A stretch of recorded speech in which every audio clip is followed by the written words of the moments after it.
On today's episode, I'll be answering your mailbag questions about the Dallas Stars. We'll talk about Jason Robertson and when we can expect him to have a breakout game in the postseason. We'll talk about home ice advantage and how much it matters in the Stanley Cup playoffs.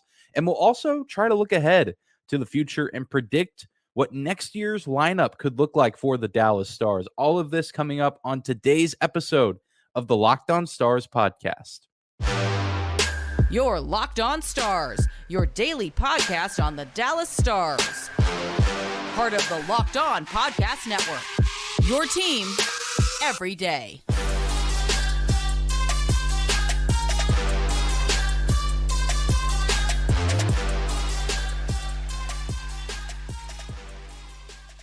Howdy, Stars fans. Welcome back to the Locked On Stars podcast, the only daily podcast covering the Dallas Stars. Part of the Locked On Podcast Network, your team every day. I'm your host, Dane Lewis, your local expert on all things Dallas Stars hockey, coming to you on this Tuesday, April 25th. And today's episode is brought to you by Gametime. Download the Gametime app, create an account, and use code LOCKEDONNHL for $20 off your first purchase. And whether this is your first time here or you are a recurring listener, thank you for stopping by and making Locked On Stars your first listen every single day. Be sure to subscribe to the show, whether that be YouTube, on Spotify, Apple. We're always free and available no matter where or how you choose to consume the show. And wanted to do a mailbag episode today. It's been a little bit since we've done one, but with the off day in between playoff appearances or playoff games, rather, for the Dallas Stars, figured it was as good a time as any. Because I know Stars fans are very active on social media right now with lots to talk about here in the playoffs and even beyond, as we'll talk about in the final segment of today's episode. But thank you to everyone who submitted a question, whether it was on Twitter or YouTube on the community tab. I try to read and acknowledge to some extent each and every one. So not every question makes the cut, but do know that I see them and that I do appreciate you taking the time to come up with the question. And I'm sure someday your question will get featured if it is not the case on today's episode. But we start off with a question about Jason Robertson from an account on Twitter, a Stars fan, which I'm sure that's a lot of us here. Love the account name. Great profile picture of the Dallas Stars celebrating in a huddle. Question says, what can Robo do, Jason Robertson, this season right now to elevate his game for the playoffs? He's talked about working on his skating and his one-timer, which would be nice, but that feels long-term. Can he do anything different right now, or is it just mental at this point? Thank you, Stars fan, for your question. This is a great question. And of course, we dove into this a little bit on yesterday's episode, but now we can dedicate a little bit fuller of a segment to it now. A fantastic question. Thank you for submitting. And it kind of goes without saying, as we talked about yesterday, that Jason Robertson, while he hasn't been bad and he hasn't been a non-factor in this first round series against the Wild, it seems like he really hasn't been himself during this postseason. 1 goal, 3 assists, 4 points in 4 games. So again, a point per game player, if you do want to base it solely on statistics, but he's certainly behind in terms of goal scoring than a lot of other players on this team. So it kind of seems like we're waiting for this breakout playoff game from Jason Robertson, as this is only his second trip to the postseason in his young NHL career. And there's a few different ways you can look at this. I think for starters, it does take some time for some players for their game to acclimate to the playoff setting. I mean, I say it all the time. Other people say it all the time. The Stanley Cup playoffs are drastically different than the NHL regular season. And if you look at Jason Robertson's sample size, he's only played 11 playoff games so far, including last season against Calgary and only 4 this year against Minnesota. And you can look at other NHL players or even players on the Stars roster, historically in their careers. Joe Pavelski didn't really have great numbers the first 3 seasons through his career in the playoffs. But then, his 4th time around in the postseason, he had 17 points in 15 games. And so I think part of it is that you don't necessarily always see explosive numbers in the playoffs from some of the best players in the league. Sometimes it doesn't really take much to translate over from the regular season to the postseason, but sometimes it does because the game is different and the mindset, the physicality, and things like that are also drastically different in the playoffs than they are in the regular season. But then you also look at the opposing teams, and oftentimes opposing teams are going to do everything they can in their power to stop the best player of the team they're matching up against. And so teams like the Minnesota Wild are going to be quite literally throwing the kitchen sink at Jason Robertson and doing everything they can to not give him space when he's out there on the ice. Because if you give Jason Robertson just the slightest bit of space, he will often make you pay with the puck going in the back of the net. And Jason Robertson, I mean, quite frankly, just isn't fast enough, or at times, depending on who's defending him, skilled enough to create his own space. He doesn't have that Miro Heiskanen or Rope Hintz type speed. He's certainly not the slowest skater on the ice, but he's not the fastest either. And so sometimes he's not able to create space like other players on the Stars roster can do.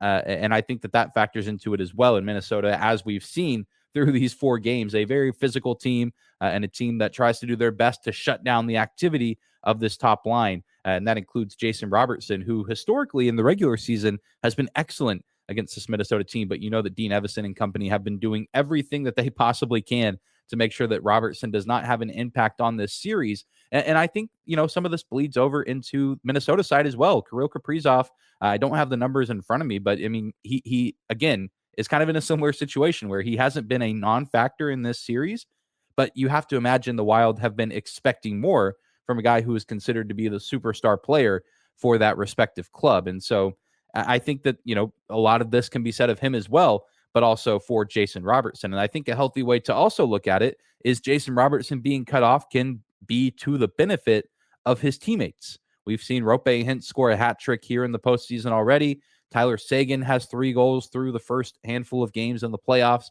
He's looked really good playing alongside both of those players on the top line in the absence of Joe Pavelski. And most of those goals, or some of those goals at least, have been assisted on by Robo. So even if he's not getting his opportunity to take as many shots as he or Pete DeBoer would probably want him to, if he's not getting those scoring opportunities that we're used to getting him, that we're used to seeing him get, rather, he's still finding ways to make plays. And he's still a very good playmaker, pretty good hockey IQ, and can certainly pass the puck, move it around, and set up his teammates for success. And I think we've seen him do that. And that's why he's continued to be, a factor in this series against the Minnesota Wild. And so while it is weird to not really have seen an explosive performance from Robo in the playoffs yet, like I said yesterday, I think it's coming. It's probably coming sometime in this series. The lights are going to continue to get brighter, and the pressure is going to continue to build with each game that comes in the remainder of this series. We for sure are locked in for 2 more,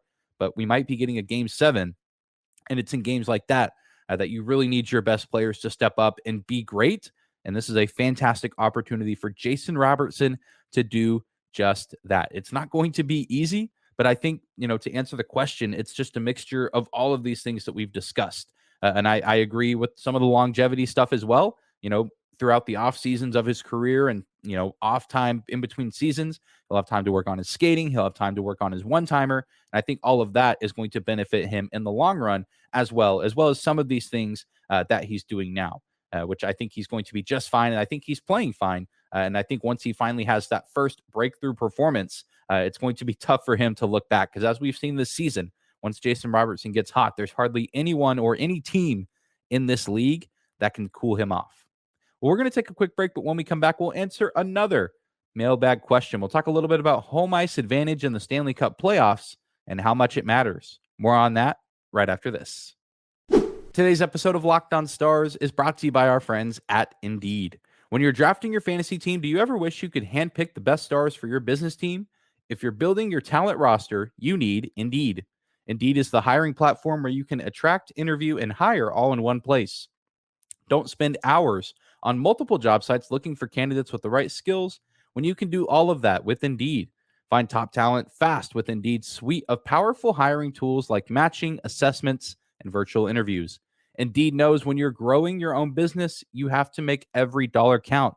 And that's why with Indeed, you only pay for quality applications that match your must-have job requirements. Just go to Indeed.com/lockedon. That's Indeed.com/lockedon. Terms and conditions apply. Cost per application pricing not available for everyone. Need to hire? You need Indeed. I want to thank you again for making the Locked On Stars podcast your first listen every single day, continuing on with this mailbag episode, answering your questions. Again, thank you to everyone who submitted a question for today's mailbag episode. And this one comes from the YouTube community tab. And Route, I believe I'm pronouncing that correctly. My apologies if I'm not. Said on the community post, "Hey, Dane, I was curious about your perspective on how impactful home ice is in different places around the league. For example, a city like Dallas will always have more away fans, compared to a city like Edmonton. Do you think a factor like that can have an impact on how influential home ice is?" Thank you for your question on the community tab. And home ice advantage is a very weird thing in the world of the Stanley Cup playoffs. And especially, it feels like that is the case this time around here in the year 2023. And of course, it does affect the game to some extent and does, I think, have a little bit of an impact on how a series could turn out. And I think crowds certainly do play a factor into that. But I think there's also a lot more to it in terms of just, how the players approach the game, how they get prepared for games. If you have home ice advantage, you're likely spending more nights at your home, in your own bed, probably in the same space as your family, and you're spending less time traveling, less time in hotels, in a place that you aren't as familiar with. And also, if you're the home team, you get more time in your home facility, in your home dressing room, your training facility, and the things you're familiar with. Professional athletes are creatures of habit, and of course, there is established habits on the road.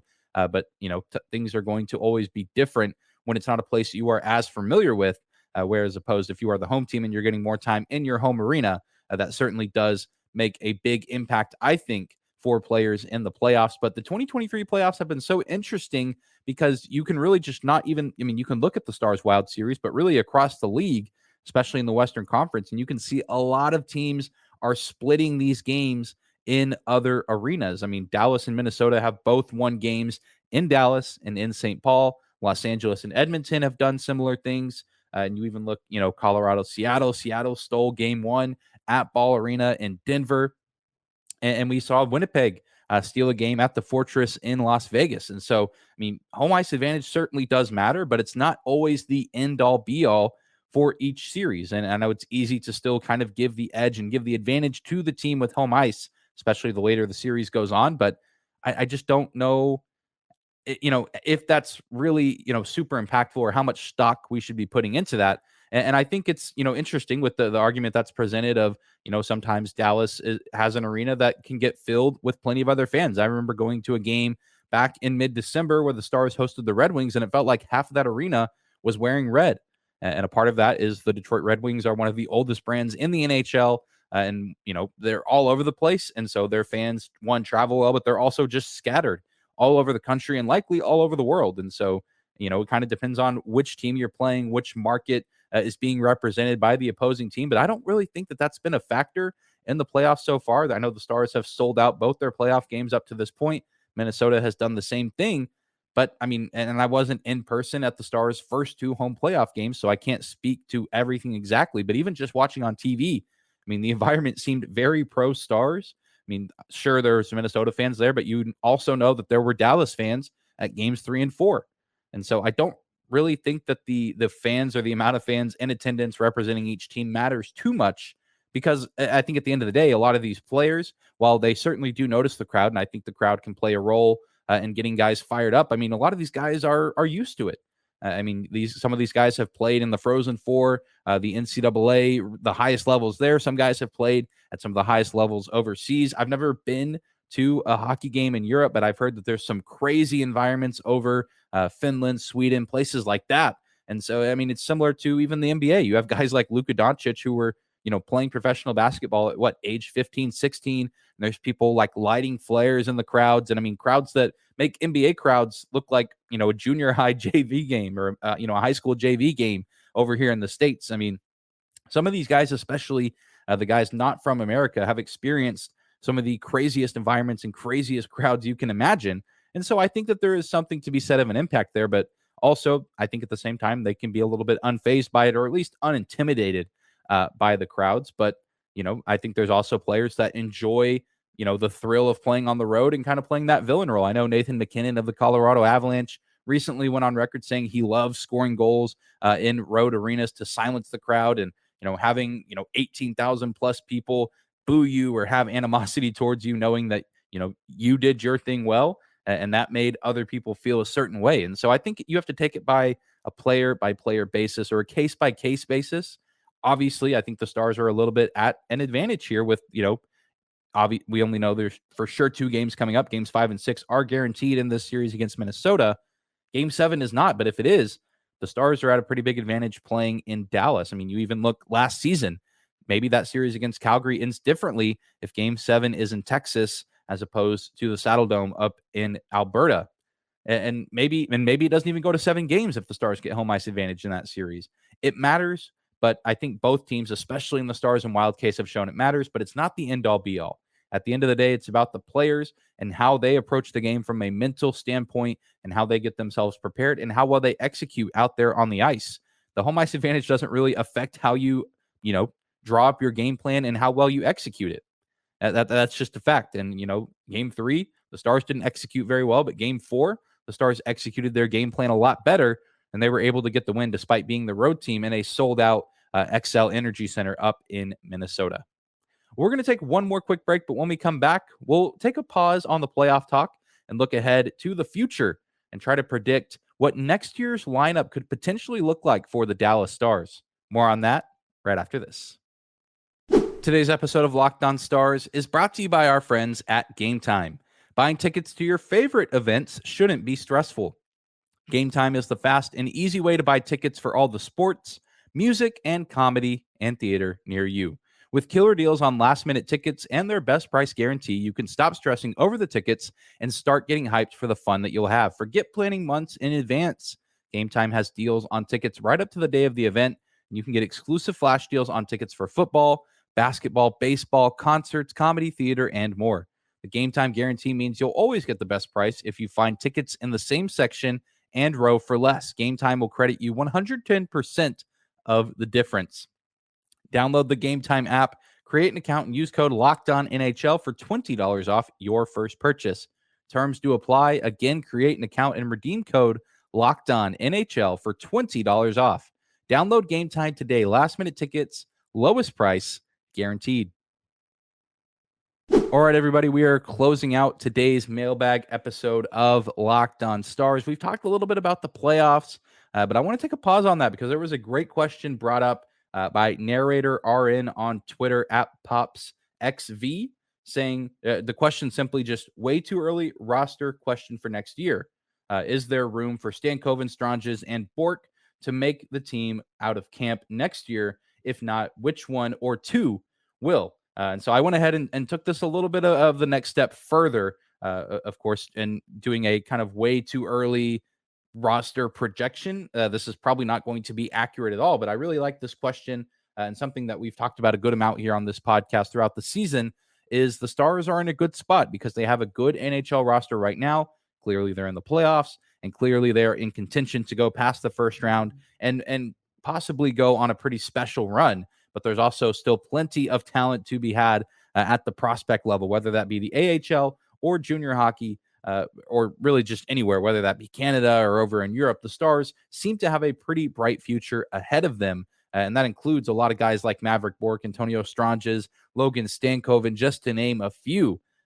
And that really is a few. There's still so many other good names out there that we talked about at length.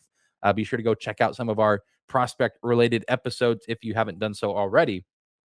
But, an early roster projection, I think a lock is Robertson, Hintz, Pavelski probably still stays the top line. We know all of those guys are going to be back next season.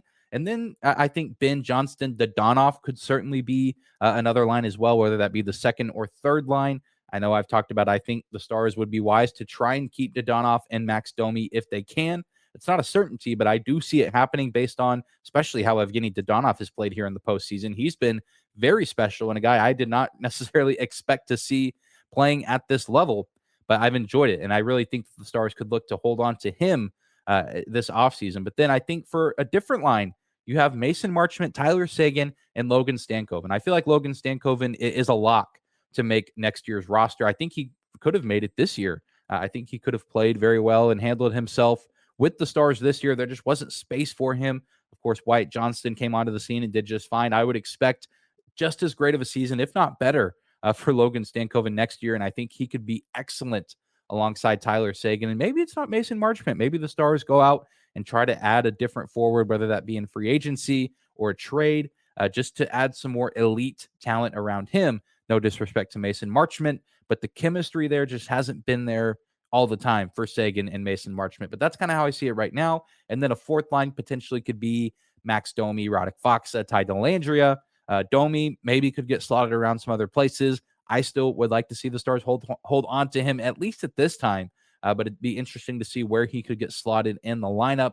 And then defensively, the defensive situation is odd because the Stars are going to be likely bringing back a lot of the same defensemen. The only defenseman with an expiring contract after this season is Joel Hanley. But, then you have guys like Miro Heiskanen who are still, in the early stages of their long extension.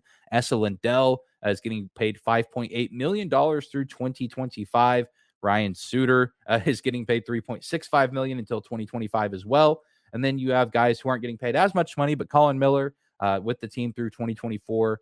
Niels Lundqvist also with the team through 2024. Yanni Hakanpää also in that boat. And Thomas Harley, although Lundqvist and Harley, both of them still on entry-level deals being paid under $100 or $1 million a season. I expect Thomas Harley to be in the mix next year, full-time NHLer. He should be spending zero time in the AHL next season. I expect him to be on the opening night roster somewhere defensively. I think Miro's a lock for that as well. Esa Lindell likely a lock for that too.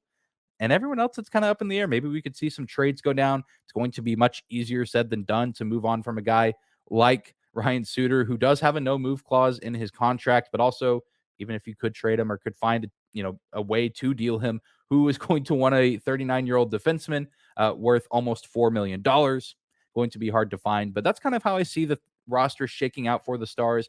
I think we could maybe see Maverick Bourque come in at some point in the season. I don't expect it to be on opening night, but maybe, if someone gets injured or near the end of the season, if the Stars, are well into the playoffs and maybe they want to rest some bodies or, they have a spot open to let a guy get some NHL experience. I can see Maverick Bourque maybe making his NHL debut, but I don't necessarily see him making that full-time jump to the NHL. Although I think, he's just one of those guys that the development is maybe taking a little bit longer, but there's still plenty to be excited about with the potential that he has. But right now, I think the hype is all around Logan Stankoven, and I know Stars fans are anxiously anticipating his arrival onto the team next season. But that's going to do it for today's episode of Locked On Stars. Thank you so much again to each and every one of you who did submit a question. Be sure to keep an eye out on Twitter and on YouTube on the community tab for the next time I send out the mailbag prompt for a chance to have your question featured on today's episode. Thank you guys for listening and making us your first listen every single day. Be sure to subscribe to the show here on YouTube or on your favorite podcasting platform of choice. We're free and available no matter where or how you choose to listen. Follow us on social media at Locked On Stars on Twitter and Instagram, as well as my personal Twitter account at Dane_Lewis. Be sure to tune back in tomorrow as we'll be recapping everything that goes down in Game 5. The Stars hosting the Minnesota Wild, and the winner will go up 3-2 in the series, looking to not take a stranglehold per se, but it'd be a pretty big win for either team, and the Stars are looking to take care of business on home ice in front of their fans, and then we'll be looking to hopefully clinch the series in St. Paul in Game 6 and then get prepared for round 2. But you got to take it one game at a time. Should be an exciting matchup tonight between these two teams. Enjoy the game, cheer loud, wear green, be loud, wear green, go Stars, is what the folks say around here. Should be a fun one. Take care of yourselves. Enjoy the game tonight, Stars fans, and we'll see you right back here tomorrow.